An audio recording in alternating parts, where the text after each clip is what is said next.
I'll stand up, because otherwise I can see this big up back, we're going to have to crane, so I'll stand up so you don't have to crane. Well, it's lovely to be back in Somerset. The last time I was in Somerset was in the Hinkley Power Station, where I learned a really important lesson, something about Somerset, that you have really good mud. I've been tromping around they actually had a breakdown at one of the existing Hinkley Power Stations, and so they had a very slow road block with all the staff quitting. And so I was trying to sprint alongside the road to get to the BBC interview in time, and the mud was just building up my boots and building up my boots. So by the time I got interviewed on BBC television, I was about a foot taller than I started out. Although I wasn't standing very steady. You need to make mud a bit more stable. So we haven't got a lot of time, I'm afraid, so I won't talk for too long.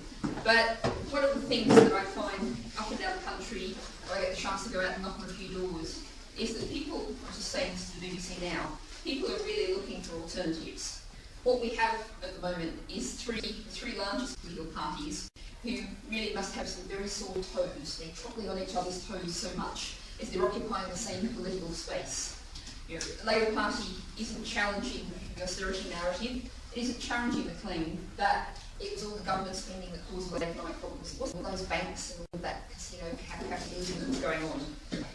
And they're basically saying that we can go on as we've been going on in the past couple of decades.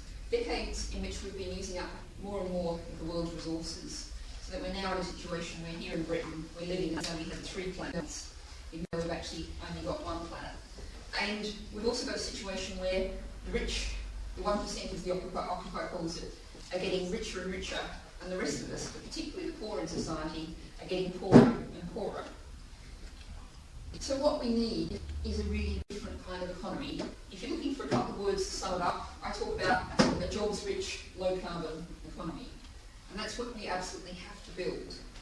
And it's clear that the idea that Britain can base its economy on banking and financial services, because we're so good at that, you know, we managed to run the whole world economy running that. Pharmaceuticals and the arms industry, you know, it's a way of basing, and we can import everything else. We can import the food we need, we can import the clothing, we can import the furniture, all of those things. We don't have to worry about making any of those. We just focus on those few things. Now that clearly absolutely hasn't worked. So what we need to do is we need to bring manufacturing and food production back to Britain. It's not so long ago that every town and city had a ring of market gardens around them. Some of the older people in this room will probably still remember this.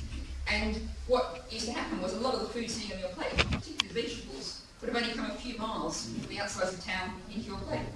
Now there's lots of advantages in that. If you think about it in carbon terms, the transport costs are very small. What we have now is the supermarket model that, to quote my favourite example, Guardian was going to cover this one, some carrots that were grown in Scotland, transported down to Cornwall to be washed, and then transported back to Scotland to be sold. What kind of sanity is there in that? Absolutely none. What we need to do is also build strong local economies. When we've got that Tesco or Sainsbury's or whatever it is, it employs lots of people on the minimum wage. We've been seeing with workfare quite a few people on no wage at all. We've got a situation where there's one local manager who gets reasonably well paid, but you've lost all those local jobs that you would have if you had a small local greengrocer. So if you go and buy a pound bag of apples from a small local greengrocer, then she probably, when she wants some new shelves made, she'll employ a local builder. She has an accountant to do her books each year. She probably employs a local childminder. So you can spend a pound on those apples, and the money goes round and round in the local town. Whereas if you have an economy that's based on big multinationals, you spend that pound bag of apples in Tesco or whatever, a few pence maybe stays with some of those, the minimum wage worker who's looking after the 4 self-service tills. So you've done the work of actually checking it out yourself. But most of the money goes pushing off of Taunton out of wherever you are, and it's lost. All too often it's lost in the nearest tax haven, as we've found out all too much recently. So what we need is strong local economies built around small businesses and cooperatives. We need to really cut the lengths of our supply chains. We need to make things in Britain again. There's absolutely no reason why the boots on my feet, the jacket on my back, shouldn't be made in Britain. And in fact, that's starting to happen at a very slow, low level at the moment at the top end. But what people often say is, oh, but the problem is, no one can afford that. We've got to have the cheap Chinese imports because everyone's on the minimum wage and they're on benefits which are really low. Well, there's an answer to that. Let's get away from being a low-wage economy or a no-wage economy and get back to paying people decently. So one of the basic ways we can start is make the minimum wage a living wage. And it's interesting because I've been going around saying this for it's about 5 months since I've been elected, and I was saying it a lot for a few months before. And it was like, people were going, oh, that's radical. Oh, we can't have saying that. After 13 years of a Labour government, we've got a minimum wage that's well below a living wage. We just can't achieve that. And yet, this is actually a move, that momentum that's growing and growing. And the New Statesman did a survey a week or so back, and actually found that 60% of people back making the minimum wage a living wage. And the Institute for Fiscal Studies, not known as a radical left-wing organisation, basically said, yeah, this is perfectly possible. And it depends which way you do the maths. It's possible you lose some jobs, it's possible you lose no jobs at all. And yet still we have a society where people have enough money to basically live on. And we start to move away from what I call corporate welfare, which is when you have a situation where people on the minimum wage, just to survive, they have to get housing benefit, they have to get family tax credit. And that's not really benefit for the people, that's actually benefit for corporations, because their workers actually have to live.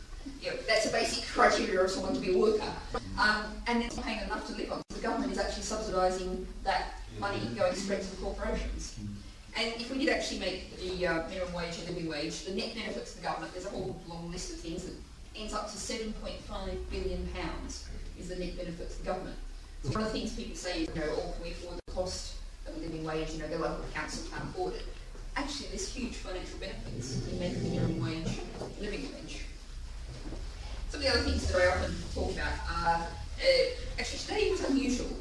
One of the big issues that I always get lots of nods in is when I say we need to renationalise the railways. Yeah, that's what I heard that. I usually have written in my speech, when I have a written speech, a little bracket that says, insert today's train anecdote here. But actually, you let me down today. The train was actually on time, but I didn't have any drama, so it does happen occasionally. But the fact is that privatisation of the railways is costing us £1.2 billion a year. That's the cost of the fact that what you have is a whole lot of contractors, you have subcontractors, you have subcontractors, you have subcontractors, and they're all taking a slice of profit out everywhere along the line. Plus the fact that if you were on a complex rail line, and one of my favourite examples of this was in South London, in an area of London I don't know very well, and it was one of those cases where there was a broken rail on the track and the indicator board every 30 seconds was saying this was a different train. So there was a member of the train staff standing there, and I said to him, this train's just pulled in, where's it going? And he said, I don't know, I work for Southern and that's South Western. Ask the passengers. So I did, and I found out where the train was going, which didn't work as a theory, but it's not really how you're supposed to run a railway. Tuition fees, of course. We believe that education is a public good, and yet we've got kids starting university now. We're going to be leaving university with a £45,000 or £50,000 debt, when you take the costs as well, sitting on their shoulders. And that's going to sit on their shoulders for decades. Most of them aren't going to pay it off for decades. And then it's going to really skew how they think about the world. Because if they want to set up a life and really get their life started, they've got to think about paying that off. And about thinking about how do you set up a household, do you think about children, all of those sorts of things. And there's that weight of debt just sitting there, affecting everything you do. And that really is just not the right way to go about it. And I'll preempt the question that always comes at this point, which is, we can't afford to pay for it, can we? We can. The Green Party in 2010 had a fully costed general election manifesto. Now, I know that this general election manifesto added up because, having been a little bit involved in writing it, I know that Channel 4 decided to go through it and check it out because it was the first time the Green Party had a costed manifesto. And I will admit to a certain amount of thinking I was chewing them on, because we thought it added up, but what would Channel 4 find? And the really disappointing thing is, they also found that it added up. And they didn't do a story. Obviously nothing to expose, no story. So, I just briefly outline a few of the really big changes that I believe we really need to make in our society. And I'm well aware, because I feel like it sometimes myself, but sometimes it feels like I've just got a huge job out there to do. You've got the whole of Somerset out there, the county electors waiting to hear every word and have you knock on their door, and and it feels like a big job. But the thing is, the Green Party is only as part of what I call the small g green movement. There's everything from Occupy in the UK to transition towns, to things like the RSPB and the Campaign for the Protection of Rural England. And you won't think of them necessarily as part of us, but when I go and talk to them, and they've done some great work on local food webs, and they're doing some really good work on a whole range of issues that we just entirely agree with them on. There's a whole small g green movement out there. Friends of the Earth, Greenpeace, all the usual ones to add to the list. Yep, we keep adding to the list. And what has been happening in the past few years is most of those, they've really wanted to keep their distance from us. They've been following a lobbying model. They've said, we can't get too close to you, we can't talk to you, we won't even let you into our green fair because we've got to lobby the Tory council, we've got to lobby the Labour government, we've got to lobby all of those things. And yet, increasingly they're realising, having seen the greenest government ever, the greenest government ever in action, they realise that lobbying simply is not going to work, it's not going to deliver. And so what we're finding increasingly is people are saying, we've got to elect our people into the local council, onto the London Assembly, into Westminster, into Brussels. That's where we've got to elect all of those people. And so, it's a gradual process and it won't happen overnight. But do approach your local Friends of the Earth group or Greenpeace group or indeed the RSPB and see if you can find something you can work with them on, something you can help them with, and just build that relationship. And what I usually say is to Friends of the Earth people, please help us. Can you deliver some leaflets for us? We can do a bit of help. And I don't mind if you do it after dark with the hat pulled down over your eyes. That's absolutely fine. Just lend us a bit of a hand, however you want to do it. So that's the framework. We've got all of those people out there we need to enlist, we need to bring on board. And for the Green Party, these are really exciting times. You've got a big challenge, you're really stepping up to the county elections. But around the country, there's a man called Chris Rose who's been the Green Party National Election Agent for pretty well ever. I'm not quite sure when he started, but it was a long time ago. And possibly as a result of that, Chris Rose is not a man known for his optimism. Pessimists would pretty well define Chris Rose, but Chris Rose says we're going to significantly grow our number of county councillors across the country. Next year, this year. And so, if Chris Rose says that, I really believe it. I'll go on national television and keep saying it all the time. So we've got that to look forward to. Then we've got the European elections coming up in 2014. And I really believe that it would only take a national swing of 1.6%. We go from 2 Green MEPs to 6 Green MEPs. And that would be a really great narrative. And the South West is definitely 1.6 in that list. And I think it's very much eminently doable. And when I look at where the South West is now and how I hear it was the last time the Europeans were around, you've come a long way. You're a lot stronger as a party across the whole of the region. We was robbed. Well, this time you won't be robbed. He took a seat away. Well, you're stuck with that one, but you just got to beat that anyway.